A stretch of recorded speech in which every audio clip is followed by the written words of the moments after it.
Hello, one and all. Welcome to another episode of MMA Vision Analysis. This one, I'm here to talk about the boxing fight that happened between Jake Paul and Mike Perry. But before getting started, make sure to like, comment, subscribe, and click that notification to get all of this that is new from this channel, your channel, the one and only MMA Vision Analysis.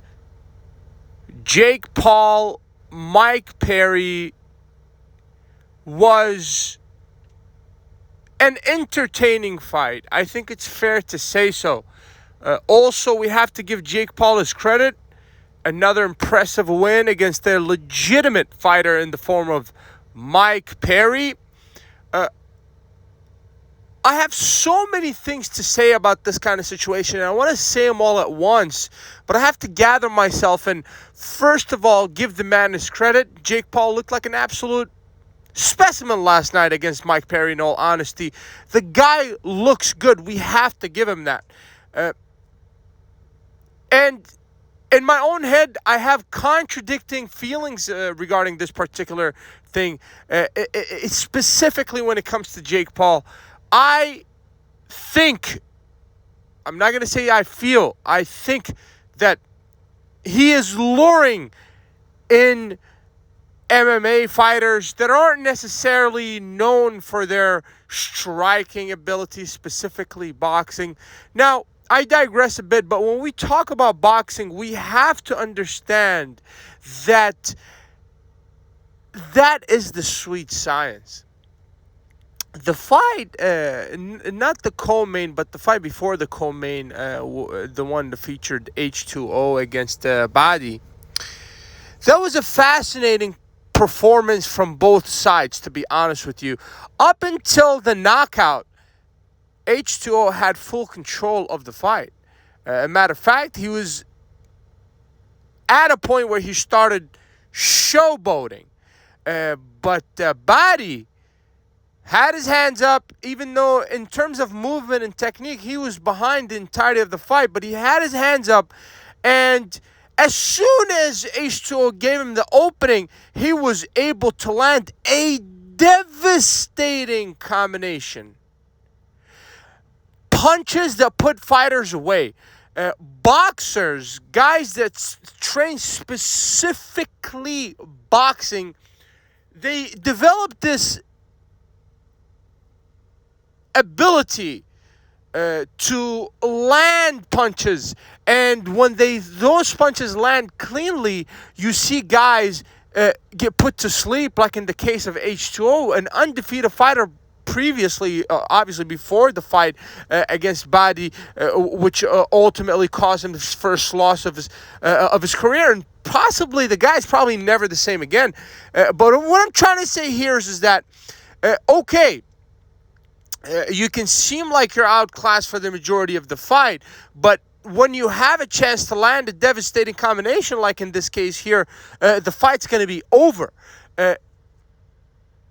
I do digress a bit. Going back to the subject at hand, when we think of Mike Perry in the middle of that fight had the opportunity to land some good punches against Jake Paul.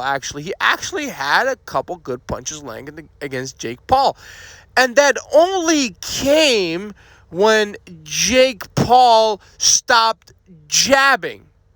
As soon as Jake Paul stopped utilizing his jab, Mike Perry was able to get in that brawling range, which Mike Perry loves so much, and he was able to actually land some good shots. Matter of fact, he was able to cut Jake Paul. And that's when Jake Paul did not implement his jab. Now, Mike Perry was able to get in the range that he likes, land punches, but his punches weren't really doing anything. There are so many different angles that I can criticize Mike Perry for his performance. The lack of foot movement, the lack of power behind the shots, the lack of the jab. He did not have his hands up. Walking behind Jake Paul, basically tracing Jake Paul's footsteps, which ultimately allowed Jake Paul to pick him apart with that jab that looked like a power shot for the majority of the fight, in all honesty. That jab was hurting Mike Perry. He dropped the guy 3 times. Third time, referee decided to stop the fight because Mike Perry, in all honesty, looked incoherent at the end of the fight. All respect to Jake Paul here. We have to give the guy respect, credit. I can't really blame him for, taking fights that are, I would say, thought about thoroughly before taking those set fights. Whether it be Tyron Woodley, Anderson Silva, Nate Diaz, and now in this case we have a Mike Perry. And you have to understand that in the sweet science, it's who has the better skills and who has the better fight IQ. And obviously, ultimate technique and power, and there are other things that go along with it.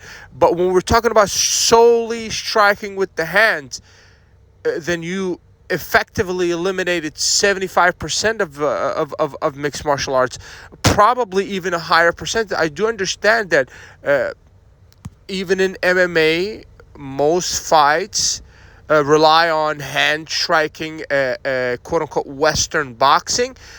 But in MMA, let's say in the octagon, if a guy is a better striker than you are, then you just simply take him down. Unfortunately for these guys, they keep falling victim. I don't blame Paul for this.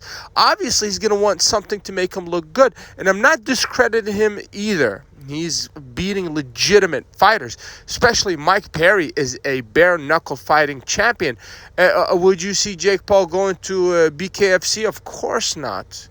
You're not going to see that. You're not going to see Jake going to MMA realm.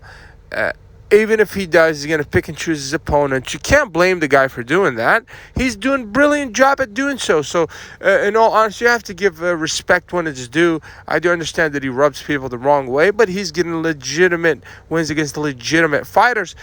Obviously, I blame the MMA guys for taking such fights just because,